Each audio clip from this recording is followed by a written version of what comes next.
All right, so here's number 3 for today. This is meters are done, all that good stuff done. So we're gonna work on pulling codes out of here. Now, it took me a little while to get, you're working on a 91. So this is 91 Jeep Wrangler with a 2.5. Now it has a runnability problem once in a blue moon. So it runs great. And then all of a sudden you're driving down the road and it just almost tries to stall. It stutters. It goes into like a limp mode. And Chrysler was good for that.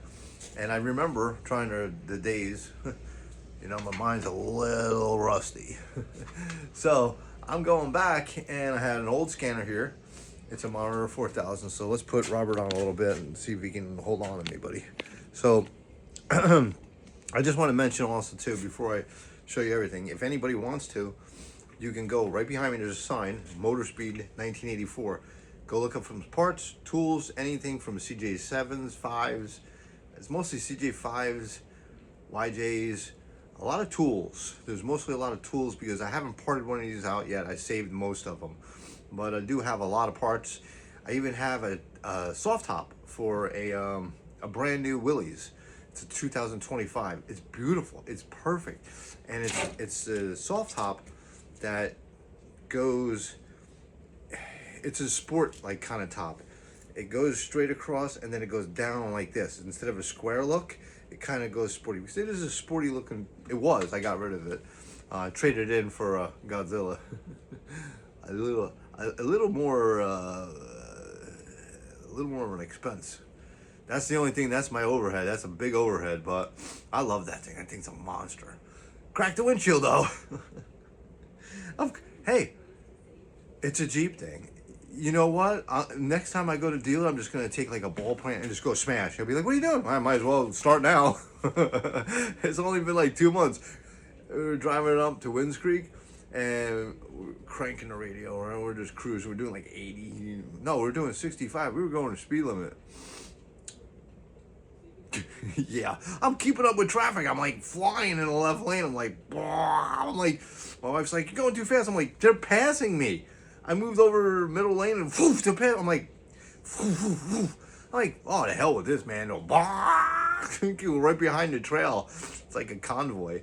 They do like 85, 90 maybe. I don't know. I was like looking at this brown. I'm like, I wonder if it was going to cut off at about 100 and something. It should cut off around. I don't know what the safety on that. But I guarantee you the safety don't work. Just telling you. There's always a way around it because there's always that one guy that goes, I want to go a little faster. Then after he gets used to that. I want to go a little faster. There's only so fast you can go. Especially the road. I try not to go to the road. I try to pick up with traffic so I don't get run over. That's going. And we're also going in the Sands. We're going to see the Temptations and the Fours. I don't know. I don't even know when anybody's alive, but it's going to be a blast. I just listen to some old music, man. Instead of some hard rock, some settled down music, man. So anybody want to go up to Winds Creek? First beer I'll buy you. If everybody shows up, I ain't buying everybody a beer. But if one person shows up, a couple people, I'll buy you a beer, man. And you know what? I deserve a beer. I do all these videos for everybody. I sell equipment. I sell tools. Buy me a freaking beer, man. They're only like $5. You know? Miller Lite tall cans, man. They're like $5. You can't beat that. Give the lady a good tip too. Make sure you tip your bartenders. They take care of you. They work hard up there. So I find out it's faster to get a beer at the bar and then just go find a machine. You sit at the machine, like, I'm gonna get my free beer. Yeah, free beer. Okay, watch this. You gotta sit at the machine for at least. You gotta put $15 in the machine. You have to put $15 in the machine, right? Okay. So a beer costs $5. You have to put $15 in the machine. So where's your free beer? It ain't free. After you get that point, then you can say, oh, I want to order a beer, right? Then you're sitting there for about 15 minutes to a half hour. Well, guess what you're going to be doing? Gamble, gamble, gamble, gamble. So your free beer will probably cost you $30, $40. Easy. You could go through $100 in a half hour there, no problem. 15 minutes, you could go through $100. I'm not a major gambler. My wife's good at it. I suck at it. I suck. I can't gamble. I'm just not a gambling person. I need to know. I do have. Everybody says, what did he get? they got a plan. They got a way to get money. I sort of do. I'm not telling nobody. They still kill me. But I don't steal anything. I do it legally and everything like that. It sort of works.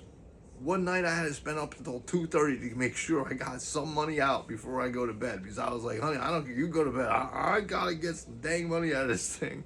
So I kind of figured some stuff out. One day I'll tell you. You come up to the sands, I'll show you. I'll show you how it works, man. Interesting. Very interesting. But that's besides the point. Let's get back to some Jeep stuff. So, Robert, look over here. My eyes, now follow. He's probably like, dude, your eyes are messed up. So over here, down to hell with you, buddy. I'm sorry. You just keep going over there. I don't know what he's looking at, but there ain't nothing over there, buddy. So we're over here. Let me go a little closer here so you can see what I'm doing. So on the 91s, you got a plug here. This plug right here. You plug your scanner in. Now I got this tool here. I bought this wire that goes on the Chrysler and adapts to your OBD2 connector. So now you can take OBD1 codes out. So when you connect this, I found out a couple cool things. You know, it's plugged in nice. Make sure it's in good so you get some codes. So I was like, well, it's dead, it don't work. No, you have to put the ignition on. Put the ignition on. All right. So I said, well, let's start from scratch. It doesn't have an engine light on. So on these, what you do, obviously if you're driving, if you have an engine light on, you should look into it. A lot of it nowadays is all emission related. It's nothing. The older ones, engine light goes on, you're in trouble. It starts blinking, you're in big trouble. This one doesn't do it. I'm like, okay, you're a little confusing. So that's why it's kind of, it's not going to find anything. I know it already, because if it has no engine light on, there should be no codes, right? Correct? So how you do also, well, maybe the engine light's not working. Well, put the key in the on position. It'll say engine light, engine code, engine. It'll say engine, something like that, right? I'm not going to look because you'll know. It's a big red light. It says engine, I think. You know it works. The bulb works. That's how you test it. You know, if someone took the damn bulb out, because you'd be like, there's no engine. Oh, wait a minute. You go under there, you see bulb taken out. That's a trick we don't do. You're not supposed to do. It's kind of illegal. You know, you're selling something to somebody else. Unless it's your own personal one, throw the freaking thing out if it drives wrong. Then scan it when you're your own self. So the whole deal is, you try to crank it over. When the scanner's connected, it doesn't start. Just remember that one too. Don't think you're like, oh my gosh, I killed him. No, disconnect your scanner, it will restart. It's not a problem. And so I'm going to show you how I pull codes out of here. And that's how we got an OBD2 monitor, an OBD2 4000 monitor. I mean, it's a really old monitor. I guess they gave up on this with one of the shops I worked at, and they're like, you want it? I was like, yeah, I want it. But I forgot to take everything. And when I had my shop, I took all the imports. I have every connector. I couldn't find a Chrysler one. My friend Bill said, you got mine, Lenny. I'm like, oh, okay, cool. He goes, I got OTC 2000. I was like, holy cow, that was the first one I learned on. Then I learned on the 4000. So I actually am very good with scanners. Not amazing. Some of these guys, man, they can do tricks you wouldn't believe. So I'm just learning. You could do a lot with this scanner, a lot. So he said, yeah, I got the plug. I was like, yeah, well, why you stop talking? He goes, it's messed up. I said, what'd you do? He goes, I must have ran it over. I was like laughing. Me and Bill, we were laughing. I was like, all right, well, he goes, I don't think the pins are any good. I was like, oh, that's not really cool. So I was like, that's okay, Bill. He goes, but maybe we could try or whatever. So we were supposed to hook up like 2 weeks ago. We haven't seen each other in probably 10, 20 years. And, you know, can't wait to see him. You know, maybe he watches my videos. This is the only way I get to see him. Sometimes we talk. We talk usually on Fridays or something like that. It's cool. He's a Jeep nut, man. He's a nut. Basically, he's a nut. But he's one of my best friends from going back, man, to high school. Met him in high school. Yeah, I remember his Cornet. He pulled up and he had to pull up forward because he didn't have reverse. I think I helped him that day. I was like, Bill, I'll help you. And he didn't know me. I didn't know him. He was like long hair. We're all burnt out, man. Met some cool people back then. Really cool people. Yeah, he was great. He was a great guy, and then became really good friends with him. Found out he's not scary. He just freaking got no reverse. He puts a trans in, he didn't have reverse. I don't know. Maybe he didn't have the linkage. I don't remember if it was. It had to be a stick. I think it was a stick. His Cornet had a 318 in it. I don't know if it was a stick shift. Mine was a stick shift. Mine had a 65 Mustang with a 289 4-speed. That was a stick. Bent so many Z bars. Dumb kid. That's besides the point. So let's hook the scanner up and see what's going on. Turn the ignition on. Don't start it, just turn it on. Ignition's on, you'll light up. The scanner will light up. Let's go a little closer so you can see what I'm doing. So the scanner is lit up, and it tells you, I put all the information in, 1991 Chrysler. You got to get the VIN numbers, the 10th number, and whatever. So go through the system, just listen to it, just do what it says to do and you're done. So it's basically telling me Chrysler set up the VIN P 2.5 multi-port injection Jeep. Yes, let's reuse that one. Any day now. 1. Okay. System under test. Engine. It says to check the coolant and the oil, which I did, and that's why it took me so darn long. I'm going to try to keep this at 15 minutes and that's it. And that's how you can pull the codes, and then I'm going to back this out. Okay, so it took me like a half hour. Because, I checked the coolant's up. Done. Coolant in the reservoir is up, done, good. So your coolant's done. I'm like, okay, what's a big deal? So I checked the oil. I was like, well, I'm about a half quart low. Not that it could make a difference, but you know what? It's a half quart low. Just add a quart. All right, no big deal. I'm like, wait, what the hell oil does this take? I've changed the oil on this thing, and it does have a little drip on the oil pan. I think it has a drip on the oil pan. Matter of fact, while it's up here, I got the paint. I'm gonna spray the pan again. I think I ran out of gloss. I wanted a high temperature gloss. I have it. So, lost my train of thought. This is what happens when it comes to Thursday. Herbert's Thursday, I'm burnt. Friday, I'm done. So I found a quart of oil, and I looked it up. I'm looking all over for my book.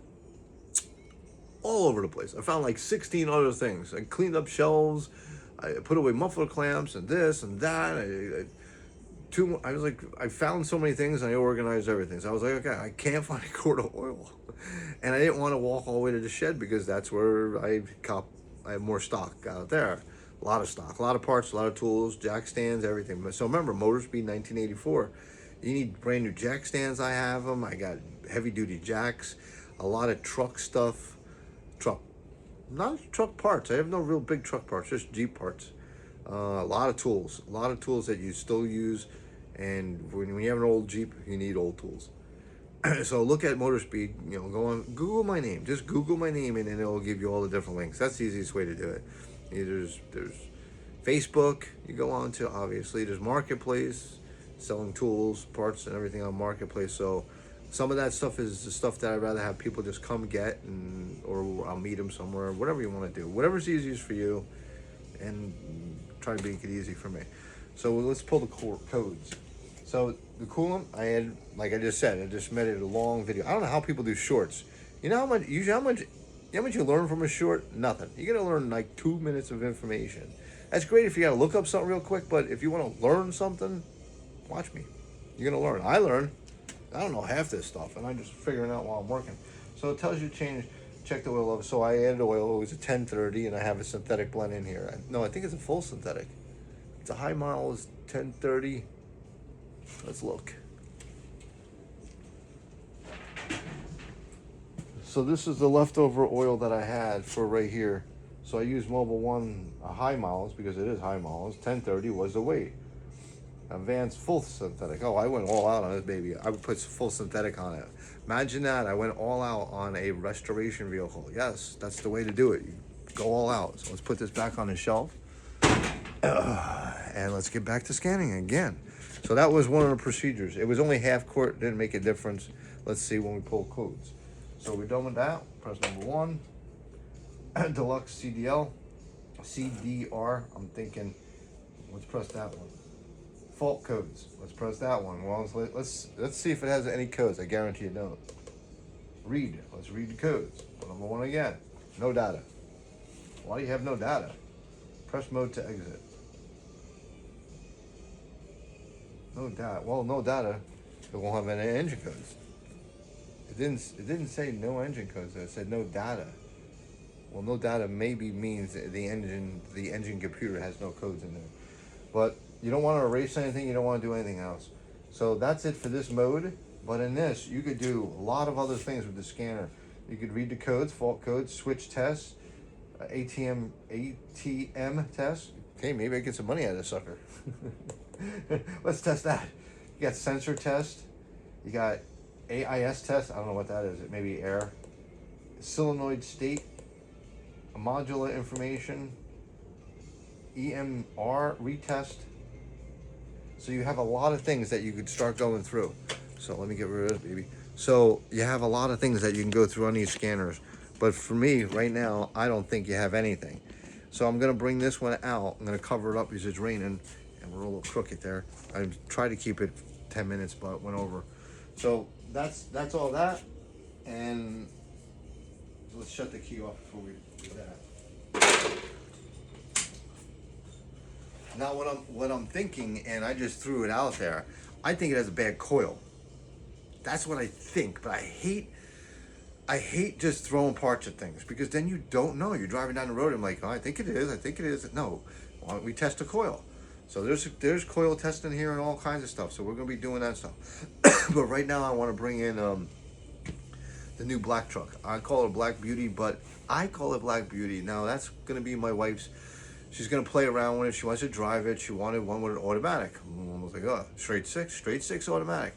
For sale coming up soon. Once we bring the plow in, we're gonna take the plow off. We're gonna bring it up on a. You can't bring it too much on the lift. I'm gonna take the plow off. We know. I want to get the plow off. I don't want her to be driving around with a plow. God, oh my God, can you imagine her driving around with a plow? She'd be like, bam, freaking stupid Tesla. I'd be like, honey, you wrecked like 6 cars. Plus, I have to put a historic insurance on it, and she's gonna have to be the driver. I'm gonna be maybe a multiple driver on that one, me and her. It won't cost much more, but I want her to drive it since I got her a straight 6 automatic. Pretty cool, huh? So remember, that one is for sale pretty soon. I think I'm gonna run the number at 75, and 7,500. She'll take it. It's got a hard top, so we're gonna bring it in. We're gonna check it out. So let's stop this and let me get that thing in here. All right, everybody, keep watching. Bye.